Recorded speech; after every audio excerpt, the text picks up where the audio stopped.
श्रीदेवी को फिल्मों में जो भी रोल मिला उसी में उन्होंने कमाल कर दिया। बॉलीवुड में किसी की कामयाबी में सबसे बड़ा किसी का रोल होता है तो वो है किस्मत कनेक्शन।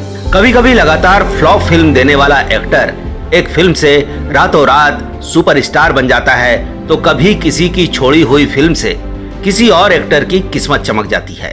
कमाल है, मैं तुझसे बात कर रहा हूँ तो किताब पढ़े जा रही है। ठीक कर रहा हूँ, मैं हाथ लाल करने के लिए मेहंदी लाया हूँ और तू किताब के काले अक्षर पढ़े जा रही है। ऐसा ही हुआ था श्रीदेवी के साथ। उनको बॉलीवुड की अपनी पहली ब्लॉकबस्टर फिल्म एक एक्ट्रेस के पास डेट्स ना होने और श्रीदेवी की आवाज पर ताना मारने से मिली थी।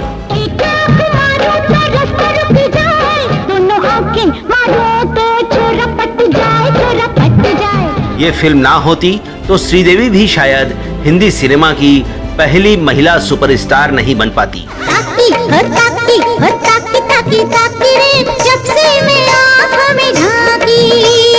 ये कहानी बहुत दिलचस्प है और आज हम आपको यही कहानी सुनाने वाले हैं। मैंने इस दिल पे लिख दिया तेरा नाम चांदनी। श्रीदेवी बॉलीवुड की सबसे खूबसूरत और टैलेंटेड अभिनेत्रियों में से एक मानी जाती हैं। बड़ी बड़ी आंखें, तीखे नए नक्श, कमाल की एक्टिंग और उतने ही कमाल के डांसिंग स्टेप्स।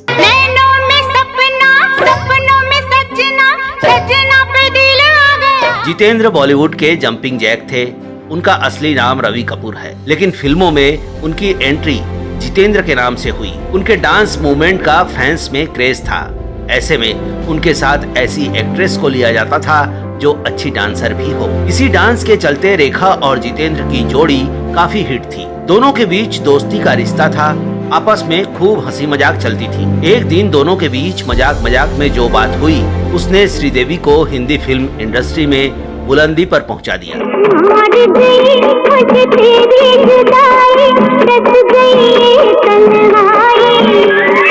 जितेंद्र ने 1960 से लेकर 90 के दशक में कई शानदार फिल्में दी। उन्होंने अपने पूरे करियर में लगभग 200 से ज्यादा फिल्मों में काम किया है और उनकी लगभग 121 फिल्मों ने बॉक्स ऑफिस पर धमाल मचाया है।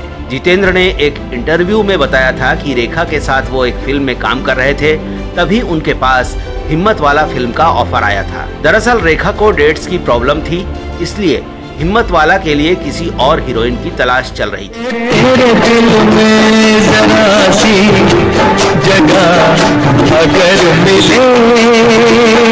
एक दिन जब रेखा और जितेंद्र इस बारे में बात कर रहे थे तो रेखा ने जितेंद्र को मजाक करते हुए कहा, रवि तू उस मद्रासन के साथ काम कर। श्रीदेवी तमिल फिल्मों में काम करने के बाद हिंदी फिल्म इंडस्ट्री में स्ट्रगल कर रही थी। उनकी हिंदी ठीक नहीं थी।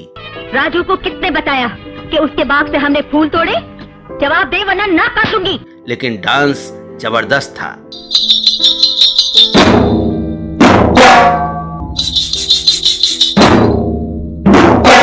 इसलिए रेखा ने जितेंद्र को मजाक में ये बात कह दी थी। उन्होंने इसे सीरियस मूड में नहीं कहा था, लेकिन जितेंद्र ने रेखा के इस मजाक को हकीकत में बदल दिया। हिम्मत वाला से पहले श्रीदेवी कई अन्य फिल्मों में फ्लॉप हो चुकी थी, लेकिन फिर भी जितेंद्र ने फिल्म मेकर के राघवेंद्र राव से कहा कि वो हिम्मत वाला में श्रीदेवी को ही ले।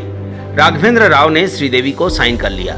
एक इंटरव्यू में जितेंद्र ने कहा था कि रेखा के पास डेट्स की प्रॉब्लम होने के कारण तब हमने नई लड़की यानी श्रीदेवी को लॉन्च करने का फैसला लिया और बाकी आगे की बात सब जानते ही हैं। ऐसे इत्तेफाक इंडस्ट्री में अक्सर होते हैं। श्रीदेवी के साथ जितेंद्र की ये पहली फिल्म थी और इस फिल्म ने रिकॉर्ड तोड़ दिए। हिम्मत वाला साल 1983 की सबसे ज्यादा कमाई करने वाली फिल्मों में से एक रही।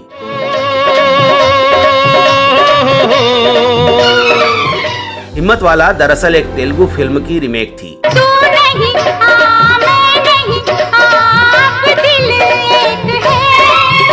इस फिल्म के गीत इंदिवर ने लिखे थे और संगीत पप्पी लहरी ने दिया था। फिल्म के गीत संगीत के साथ डांस भी इतना लोकप्रिय हुआ कि श्रीदेवी का नाम घर घर पहुंच गया। हालांकि बतौर लीड एक्ट्रेस श्रीदेवी की पहली हिंदी फिल्म 16वां सावन थी, जो साल 1989 में रिलीज हुई थी, लेकिन हिम्मत वाला ने उन्हें रातों रात स्टार बना दिया। इतना ही नहीं, श्रीदेवी को हिम्मत वाला के बाद लगातार कामयाबी मिली कि वो हिंदी सिनेमा की पहली महिला सुपरस्टार बन गई। हिम्मत वाला की कामयाबी के साथ ही जितेंद्र ने सभी डायरेक्टर और प्रोड्यूसर्स को साफ साफ बोल दिया कि अब से फिल्मों में उनकी हीरोइन केवल श्रीदेवी ही रहेंगी, वरना वो उनकी फिल्मों में काम नहीं करेंगे। हिम्मतवाला के बाद जितेंद्र श्रीदेवी की जोड़ी ने करीब 16 फिल्में की, इनमें से 13 सुपरहिट रही। मामा मिया प्यार की गाड़ी तेज चलाओ, एक्सीलेटर और दबाओ। एक और खास बात, Sridevi south Indian film industry से बॉलीवुड में आई थी, इसलिए शुरुआती कुछ सालों तक फिल्मों में उनकी जगह किसी और कलाकार की आवाज ली गई। ज्यादातर फिल्मों में बेबी नाज ने उनकी आवाज को डब किया था। इत्तेफाक देखिए कि जिस रेखा ने श्रीदेवी के उच्चारण पर मजाक किया था, उन्हीं रेखा ने 1986 में अमिताभ बच्चन की फिल्म आखिरी रास्ता में श्रीदेवी के लिए डायलॉग बोले। हालांकि 1989 में आई चांदनी से श्रीदेवी ने अपनी आवाज खुद डब करनी शुरू कर दी। बाद में रेखा और श्रीदेवी में दोस्ती भी हो गई। रेखा भी श्रीदेवी की एक्टिंग की मुरीद हो गई। रेखा ने एक इंटरव्यू में कहा था कि मैंने हमेशा उस लड़की यानी श्रीदेवी को पसंद किया है, वो अपने आप में एक चिंगारी थी। मेरा मानना है कि वैजंतीमाला और हेमा मालिनी के बाद श्रीदेवी तमिल से हिंदी सिनेमा में आई तीसरी सुपरस्टार थी। मुझे नहीं लगता कि इन एक्ट्रेस के बीच मैं अपने आप को कहीं पाती हूँ। ये भी कहा जाता है कि फिल्म हिम्मतवाला की शूटिंग के दौरान जितेंद्र और श्रीदेवी के बीच नजदीकियां बढ़ने लगी थी। अंग से अंग मिले, अरमा खिल गए, बागों की तू रानी है, बागों का तू राजकुमार। उन दिनों जितेंद्र रेखा के रिलेशनशिप की खबरें भी बॉलीवुड के गलियारे में छाई रहती थी। उस वक्त तक जितेंद्र शोभा कपूर से शादी कर चुके थे और शोभा कपूर भी इन खबरों को लेकर परेशान रहती थी। इसलिए एक बार शोभा ने श्रीदेवी को डिनर पर बुलाया था, जहां दोनों के बीच बातचीत हुई और इसके बाद श्रीदेवी ने जितेंद्र से सारे रिश्ते